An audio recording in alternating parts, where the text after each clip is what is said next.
I will be absolutely honest. There was absolutely no way I saw any of this coming, except maybe a few things like Mario Kart, because that was fairly obvious from the very first time we saw any footage of the Switch 2. But holy cow, Elden Ring is coming to the Switch 2 day one, which, if some of you remember my Switch 2 lineup prediction video from last year, I suggested the fact that Elden Ring might be a launch game or coming to the Switch 2 very soon after release.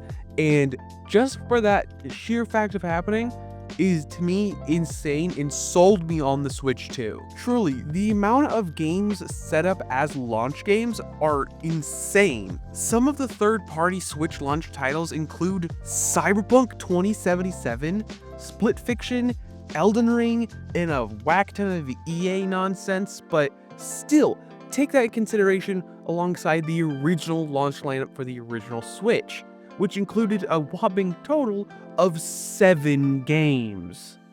An extra 3 were digital exclusive for a total of, I think, 10 or so games. But seriously, we've come a very long way where the third-party launch lineup for the Switch might be larger than the first-party launch lineup we're getting from Nintendo. And there's so many other things announced with the Switch 2 reveal, like it has a 120Hz refresh rate. That is a fantastic thing to have. With multiple performance modes, much like current generation PS5s and Xbox Series X's, honestly, it's gonna be probably one of my favorite handhelds of all time. But I'll be honest, there are a few things that I don't particularly care for, like the mouse feature. I'll just be honest, it's kind of stupid, and I don't think it's gonna be used all that often, and it's sort of gonna be exactly like having the IR emitter on the bottom of the right or left Joy-Con on the original Switch, which barely saw any function outside of games like 1-2 Switch. The only instance I really see this ever being used is in games like Mario Party. Outside of that, I don't see a practical way that a lot of these other kinds of games would use the mouse feature, outside of straight up just using it as a mouse, which would replace your analog stick, perhaps. Another thing I'm not super jazzed about is the Switch 2 enhanced versions of things, where you pay extra to get Switch 2 enhancements, which on a practical level, I get it, because Xbox didn't necessarily do the same thing, but with the release of, the new generation of Xboxes and stuff, they did something called FPS Boost, which allowed a bunch of older Xbox One and 360 and even original Xbox games see a boost in their performance, which, granted, in the beginning it wasn't a lot of games, but nowadays it's pretty much any game you could possibly think of has FPS boost options, and you didn't need to pay for the boosts. But now you have to pay for the boosts, or at least for the Switch 2 enhanced editions, which is okay, except we don't know how much they're gonna cost quite yet.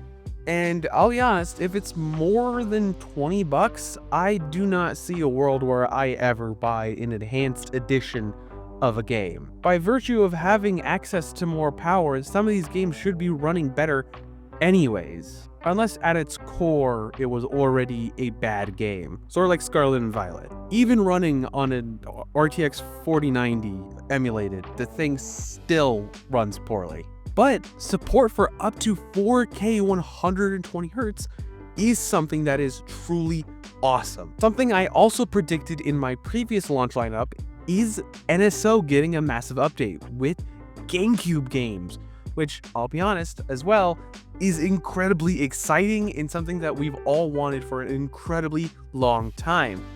Though, from what it looks like, the launch of it's not going to have a huge amount of titles, and the ones that they will have aren't going to be the ones a lot of people want. I'm not a huge Zelda person, so seeing Zelda Wind Waker is cool, though I bet a lot of more people would have preferred to see Wind Waker HD come to the platform, opposed to seeing the original version from 20 years ago. We also got revealed the Nintendo Switch 2 camera.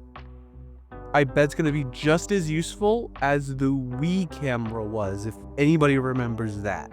Also, there is no world where having your microphone across the room from you is gonna sound good. The Wii also did that, if I remember correctly, especially because you could play it with Animal Crossing, if I remember correctly. It sounded also terrible. We finally learned what the C button is, and it's for, obviously, chat, which I don't know why we spent so much time debating on what the C button does. I don't think it really matters. But something we didn't see inside the Direct is how much the Switch 2 is going to cost. But from what I've seen online, apparently everybody else knows how much this thing is going to cost at $450, releasing on June 5th, which is only like 3 months away. The turnaround on this is insane. It does make a lot of sense though, this really quick turnaround. We've been without a true successor to the Switch for a very long time, and there is a lot, and I mean a lot of pent-up demand for anything new Nintendo-wise. So I bet Nintendo really wanted a very tight turnaround on this to get the system in people's hands as fast as possible with the smallest weight possible. They really didn't want people sitting and waiting for a very long time. The screen on the Switch 2 is now 1080p, which is awesome. Also HDR. I also mentioned it is 120 Hz, which is going to be great for gaming. It also sees the storage increasing dramatically all the way up to 256 gigs of internal storage. Something that is a little frustrating is that they use now a new standard of microSD card, which functionally should be the same, but just has higher speeds, but intentionally locks out older microSD cards. At least that's how it works to my understanding. It uses the new microSD card express cards, which functionally look identical to normal microSD cards, but are different because they're faster, so you can't use old ones. Currently with normal microSD cards, I haven't experienced any issues whatsoever, especially even on things like my Steam Deck, where I'm able to run full AAA games off the microSD card without any issues. So really, I don't see any reason why we couldn't just use a normal microSD cards. We also have a new dock with built-in cooling. I really like the new rounded design. It just looks straight out of Mario, in my opinion. It looks so smooth. I want to touch it. Another very exciting thing that we did get confirmed is backwards compatibility. The Switch 2 will have full access to the original Switch's full library, which is fantastic and a massive no-brainer. There just truly was just a whack ton of stuff announced and revealed in this Direct. I could spend an hour breaking it all down and talking about each thing, but that doesn't really need to happen. That's a long video that realistically nobody's gonna watch because you're just gonna watch the original Direct. But there were so many games announced. I'll give you just a quick rundown of some of my thoughts about what we've seen so far. Dragon Drive looks cool, but kind of boring. The new FromSoft exclusive game, Duskbloods? I don't know how to say that one.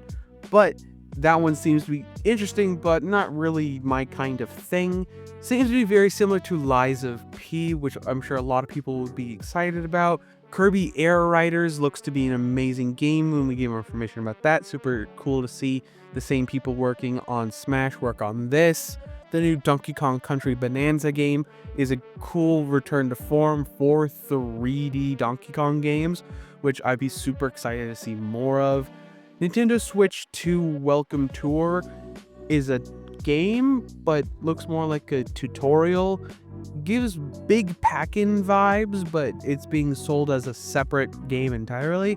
So there's always got to be one of those, I guess. With like 1-2 Switch, we got whatever this is. A new version of Hogwarts Legacy is coming, even though there's already a Nintendo Switch version of Hogwarts Legacy, and this isn't like a performance boost version. It is literally just the game again. Seeing Borderlands 4, while not a launch title, coming out for the Switch 2 is also incredibly exciting. Cyberpunk 2077 is an incredibly cool game to have at launch. Hope it runs better than the Xbox One and PS4 versions of that game, because considering what we know about the performance level of being around the PS4, It's going to be pretty interesting to see how well Cyberpunk 2077 runs. And that covers it for the games that I really wanted to talk about. I would love to hear what you guys think about the reveal down below. Don't forget to leave a like, comment, and subscribe. All the other social media over down below. And last but not least, have a wonderful day.